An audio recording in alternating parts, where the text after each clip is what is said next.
BA पाठ प्रथम वर्ष के सभी विद्यार्थियों को आज का सुप्रभात, नमस्कार। आज हम लघु सिद्धांत कौमुदी में सूत्रों का अर्थ ज्ञान कर रहे थे। कल हमने हलो अनंतरा संयोग इस सूत्र की व्याख्या की थी कि किन्हीं दो या दो से अधिक व्यंजन वर्णों के बीच में अगर यदि कोई स्वर न हो तो उनकी संयोग संज्ञा होती है। जैसे सरस्वती शब्द में स और वै में कोई स्वर नहीं होने के कारण से इन दोनों की संयोग संज्ञा होती है और ये संयोग संज्ञा हलो अनंतरा संयोग इस सूत्र से है। आगे मैंने एक प्रश्न पूछा था आपसे कि पद किसे कहते हैं। खैर, आप जब भी अपनी तरीके से हमें इसको उत्तर भेजें, लेकिन संस्कृत में इसका एक ही उत्तर है। महाकवि पाणिनि ने एक सूत्र के माध्यम से इस प्रश्न का जवाब दिया है। पद किसे कहते हैं? सुप्तिगंतम पदम। ये जो सूत्र है, जो संज्ञा प्रकरण में है आपके, सुप्तिगंतम प्रकरण प्रकरणम में सुप्तिगंतम पदम।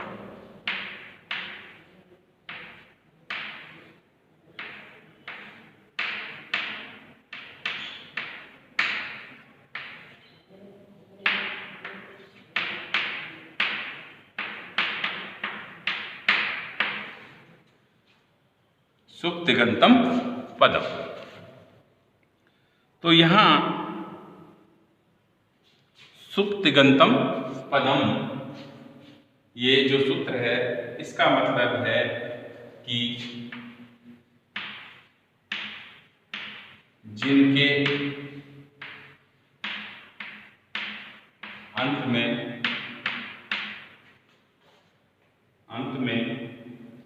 सुप और तिंग प्रत्यय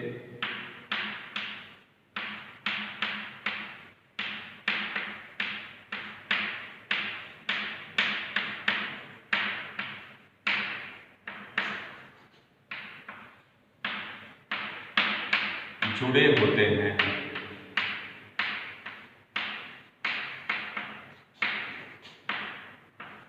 उन्हें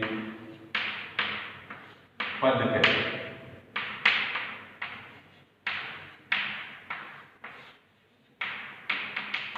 उन्हें पद कहते हैं।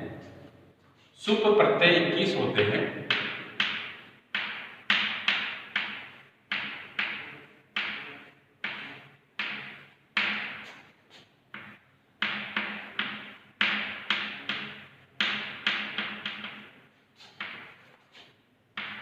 और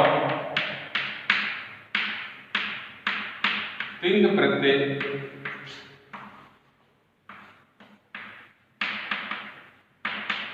18 होते हैं।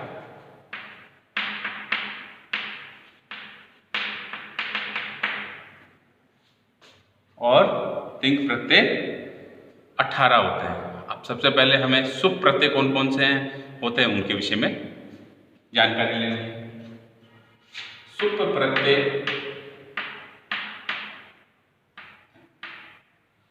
21 होते हैं, जिसमें विभक्ति, प्रथम पुरुष, एक वचन, द्विवचन और बहुवचन। यहाँ प्रथमा विभक्ति, ये द्वितीया है, ये तृतीया है, ये चतुर्थी है, ये पंचमी है, ये षष्ठी है और ये सप्तमी है। और इस प्रकार ये 7 विभक्तियां हैं जिसमें सुप प्रत्यय चलते हैं। सबसे पहले सु, औ, जस, अम, औठ, सस, टा, ध्यान, धिस, ज्ञ, ध्यान, धस,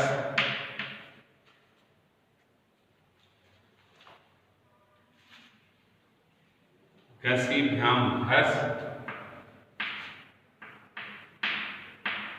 घसीभ्याम घस, घस, ओश आम, घस ओस आम, और गी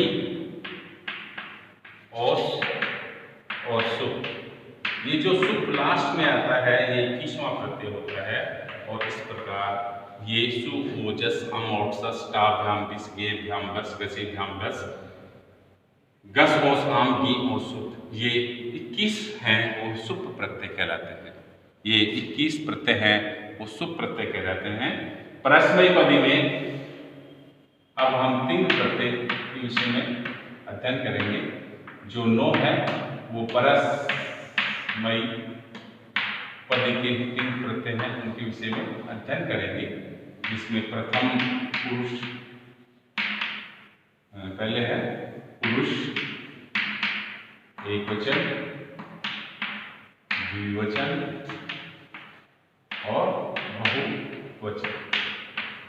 यहाँ प्रथम पुरुष, यहाँ मध्यम पुरुष, और ये है उत्तम पुरुष। यहाँ पर सबसे पहले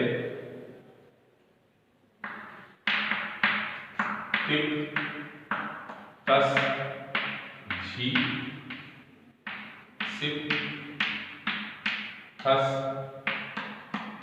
है, मित, वस और मस, ये परस्मयी पदी के तिंग प्रत्यय हैं। अब हम तिंग प्रत्यय जो 9 हैं वो आत्मनेपदी के समझेंगे। ये तिंग प्रत्यय हैं जिसमें पुरुष एकवचन, द्विवचन और बहुवचन। इसमें प्रथम पुरुष, मध्यम पुरुष और उत्तम पुरुष, इनमें तय आकाम झ,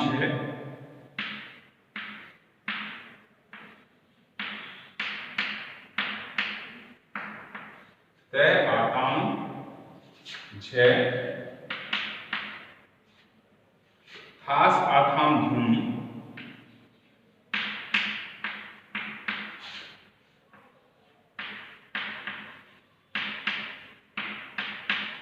आथाम धूम, इट वही और मही। ये आपके आत्मनेपदी के 9 तिंग प्रत्यय हैं। ये आपके 9 है वो आत्मनेपदी के हैं, 9 परस्मयपदी के हैं। दोनों को मिलाकर के 18 तिंग प्रत्यय। तो ये इस प्रकार हम देखते हैं कि हम सुप्त तिङन्तं पदम जो आपको श्यामपट्ट पर हमने समझाने का प्रयास किया है। फिर भी कोई भी अगर आप में इसमें कोई मिस्टेक होती है तो आप मुझसे पूछ सकते हैं, व्यक्ति से भी आकर के पूछ सकते हैं कि पद पाणिनि ने जो सूत्र के माध्यम से बतलाया है कि सुप्त तिङन्तं पदम, जिनके अंत में सुप प्रत्यय जुड़े होते हैं वो जिनके अंत में सुप और तिंग प्रत्यय जुड़े होते हैं वो पद कहलाते हैं। और ये जो हम रूप बनाते हैं, शब्दों के रूप बनाते हैं संस्कृत में, उनमें ये काम आते हैं। और जो तिंग प्रत्यय होते हैं परस्मय और आत्मनेपदी, वो जो क्रियापद होता है, जो धातु रूप होते हैं, धातु के रूप चलते हैं, तो उन धातु रूपों में ये चीज़ें हमें धातु रूप चलते हैं, उस धातु रूप में हमें इसका ज्ञान होता है। और इस प्रकार ये दोनों ही सुप और तिंग प्रत्यय हमारे लिए महत्वपूर्ण है और इनको भी याद करना बहुत जरूरी है।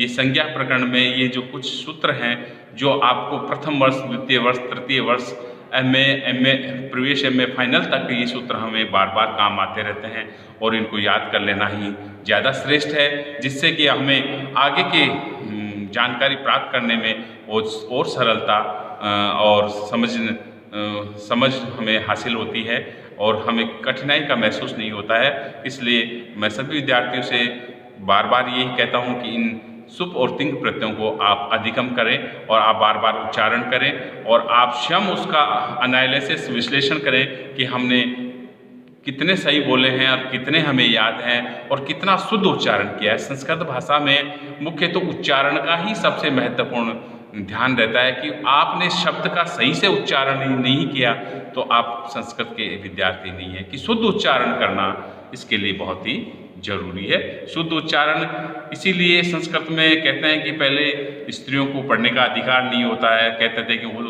शुद्ध उच्चारण नहीं कर पाते थे। तो इसलिए मैं आज के संदर्भ में ये चीज़ नहीं है, आजकल स्त्रियां भी ऐसी है, महिला भी हैं, लड़कियां भी इतने सहस्वर कंठ से सही उच्चारण करती हैं कि पुरुष या कोई विद्यार्थी कर ही नहीं पाता है। तो इसलिए मेरा कहने का तात्पर्य है कि आप इनको अच्छे से अधिगम करें। आज के लिए इतना पर्याप्त है। धन्यवाद।